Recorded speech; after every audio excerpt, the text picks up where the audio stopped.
There's this one video where the actor is going around a corner and he is faded out before making it completely out of the viewer's sight.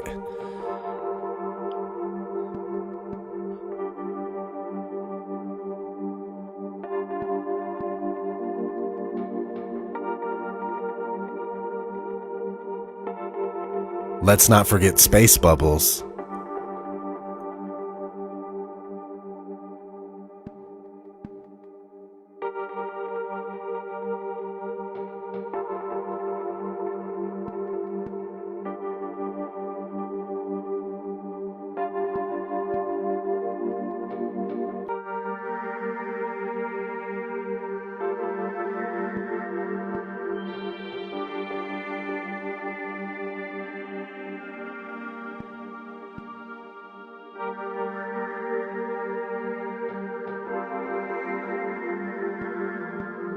Dave Williams about to move out of the Quest airlock. Those particles that you see emanating from the airlock is said by the EVA officer Paul Boehm in Mission Control to be particles of water from the crew's sublivators on their spacesuits. There you go.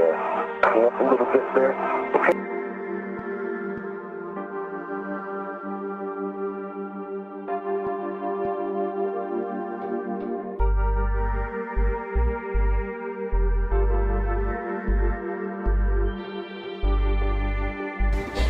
So many times during spacewalks outside the International Space Station, we can see air bubbles rising up. Can you touch on how there are air bubbles in space? Can you be more specific? Air bubbles? So yeah, like a lot of times during the footage, the NASA footage, you can see bubbles coming up out of the helmets or kind of from underneath you. How do you explain bubbles in space? Yeah, I'm not sure exactly what you're talking about. Oh, and it just happens that actors train in an underwater tank.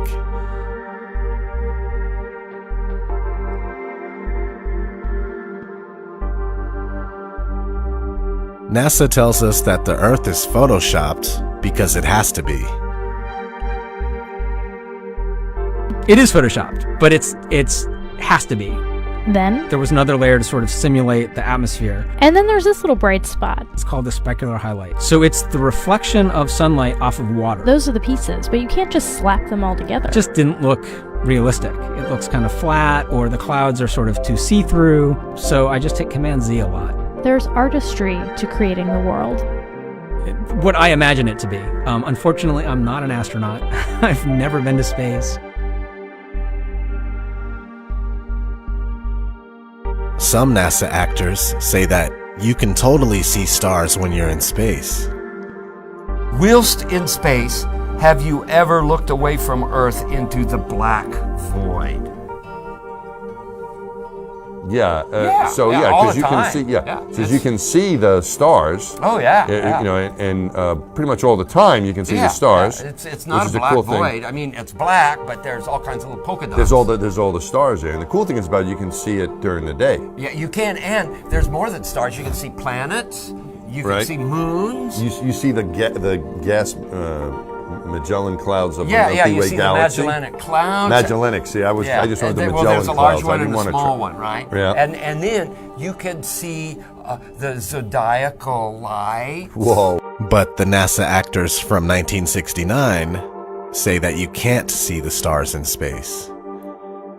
We were never able to see stars from the lunar surface or on the daylight side of the moon by eye without looking through the optics.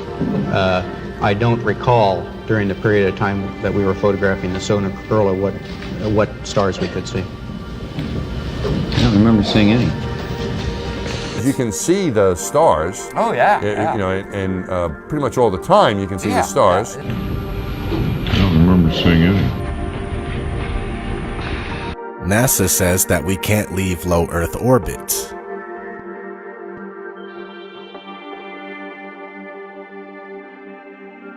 Right now, we only can fly in Earth orbit. That's the farthest that we can go. The kinds of technologies that we're testing out on Space Station are definitely helping us with our goals of going beyond low Earth orbit.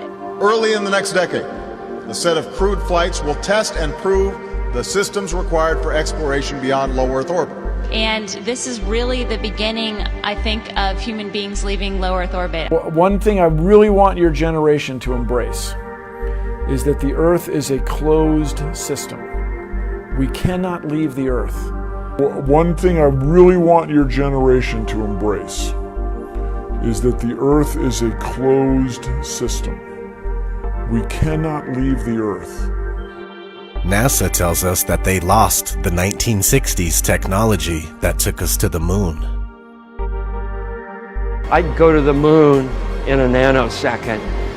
The problem is we don't have the technology to do that anymore. We used to, but we destroyed that technology, and it's a painful process to build it back again. The ultimate destination is Mars. So if you gave me all the money in the federal budget today, I could not get a human to Mars. I think that what you're doing is taking a shot in the dark. You have no way of knowing if any commercial entity will ever be able to put a man in orbit, no matter how much money you throw at them. What you're doing is you're taking NASA's manned space program and making it a faith-based initiative. I yield the rest of my time. NASA also says that they lost the telemetry data for the moon missions. I haven't seen anything that indicates the telemetry data is even in existence, and as I said, even if we had it, we don't have the machines to play it back. Unfortunately, I'm afraid I can't really give you much of a clue as to where this data ended up and whether it still exists or not.